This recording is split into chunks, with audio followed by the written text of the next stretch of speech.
C'est ici, justement, que je veux cueillir les plus belles roses, dans les plus piquantes épines, montrer la sérénité dans les plus grands orages, et chercher le rayon du miel jusque dans la gueule du lion, puisque, dans la cour d'Hérode, je m'en vais prendre la chaste et la patiente Marianne, vrai tableau de l'innocence indignement traitée. La patience de cette pauvre reine mériterait d'être consacrée par une plume de diamant au temple de l'éternité, puisqu'elle est capable d'éblouir les yeux des plus courageux, remplir les bouches les plus disertes et ravir les esprits de tous ceux qui n'admirent rien de vulgaire.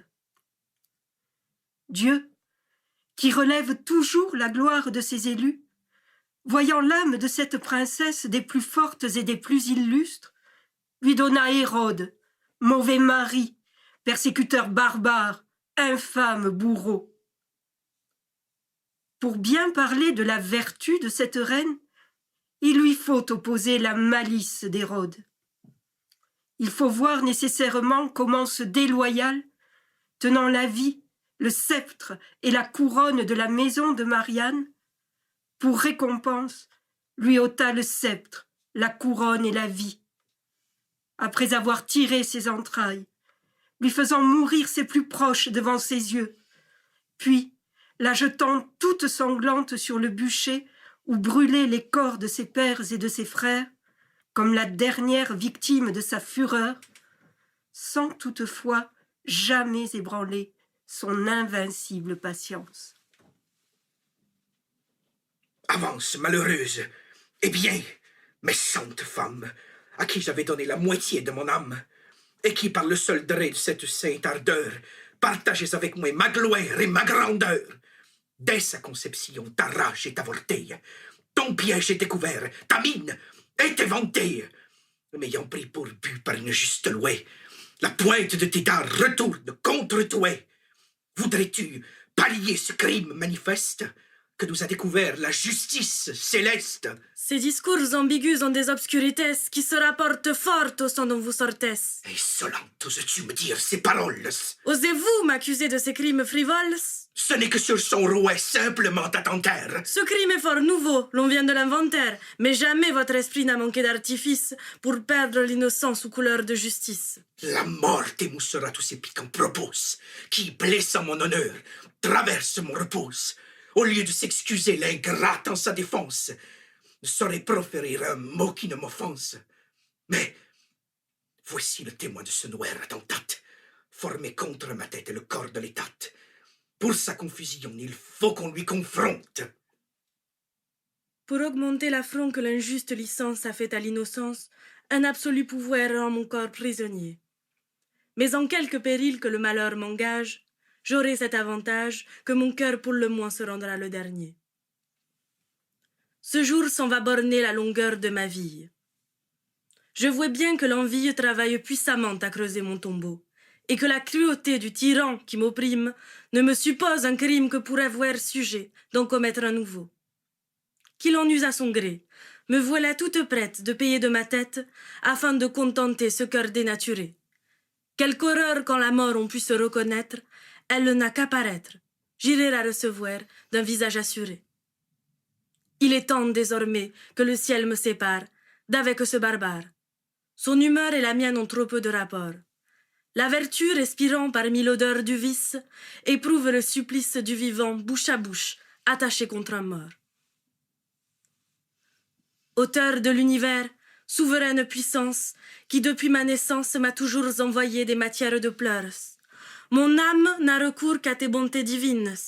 Au milieu des épines, Seigneur, fais-moi bientôt marcher dessus des fleurs. Mais j'entends quelques bruits. Suis-je point exaucé? De ces derniers espoirs, je flatte ma pensée. Après avoir passé les plus beaux de mes anses, apporter des liens si durs et si pesants. Madame, on vous attend dans la salle basse. C'est de la part du rouet. Mon Dieu, je te rends grâce. D'où vient qu'en me parlant tu parais si troublé? D'avoir vu là dehors tout le peuple assemblé, dont les cris et les pleurs sont de mauvais présages pour votre majesté.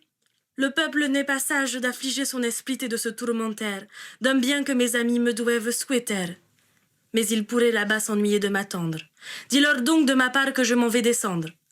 Avant que de les voir, je veux parler aux miens et départir entre eux si peu que j'ai de biens. Sire, ce triste coup s'est fait devant mes yeux. Viens m'en conter au long la pitoyable histoire. Je n'en saurais douter et ne la saurais croire.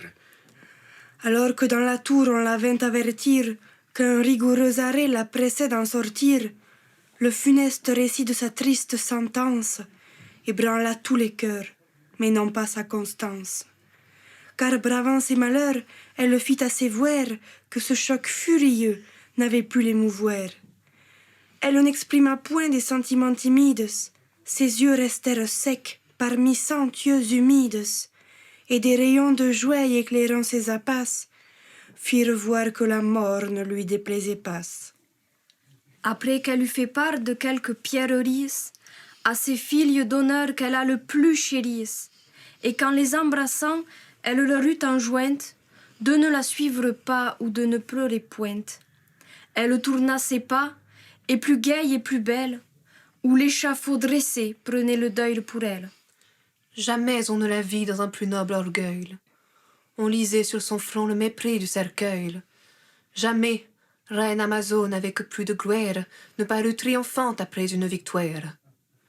Le peuple en la suivant se fondait tout en pleurs, admirant sa constance et plaignant ses malheurs. Même beaucoup de gens disaient parmi la presse qu'on perdait sans raison cette grande princesse, que son cœur, sans exemple en générosité, n'avait pu concevoir aucune lâcheté, que vous regretteriez l'absence de ses charmes, et que son sang versé vous coûterait des larmes, dès que de son trépas vous seriez avertis. Ah, que n'ai-je évité ce qu'ils ont pressenti? Sa mère, en l'abordant, changea par quelque crainte sa pitié véritable en une rigueur feinte. Son esprit inventif, pour ôter le soupçon qu'il trempa dans son crime en aucune façon, cachant les sentiments que donne la nature, sembla se réjouir de sa triste aventure. Mais notre grande reine, affligée à ce point, connut son artifice et ne s'en émut point. Et, passant, répartit à cette vaine offense d'un modeste sourire et d'une révérence. Ah, je suis tout percé des traits de la pitié. Mon cœur à ce discours se fend par la moitié. Quoi? Dans ce triste état, sa mère la querelle et sa seule vertu se déclare pour elle. Achève tout le reste. Étant sur l'échafaud, elle joignit les mains, leva les yeux en haut, conjurant à genoux la divine puissance de rendre manifeste à tous son innocence, et que jamais aux siens il ne fut reproché des forfaits dont son cœur ne fut jamais taché.